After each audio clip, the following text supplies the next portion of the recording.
2 Jun 1963, Majlis Perasmian Kejohanan Lumba Basikal Asia pertama di Persekutuan Tanah Melayu. Pada hari ini dalam tahun 1963, Majlis Perasmian Kejohanan Lumba Basikal Asia pertama di Persekutuan Tanah Melayu disempurnakan oleh Duli Yang Maha Mulia Tuanku Said Putra Al-Haj Ibni Almarhum Said Hassan Jamalul Lail yang di-Pertuan Agong di Stadium Merdeka Kuala Lumpur.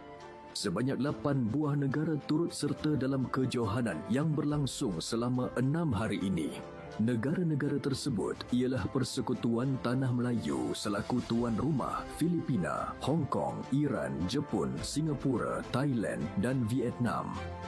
Sesungguhnya, pemilihan Persekutuan Tanah Melayu sebagai tuan rumah bagi kejohanan antarabangsa ini amat membanggakan.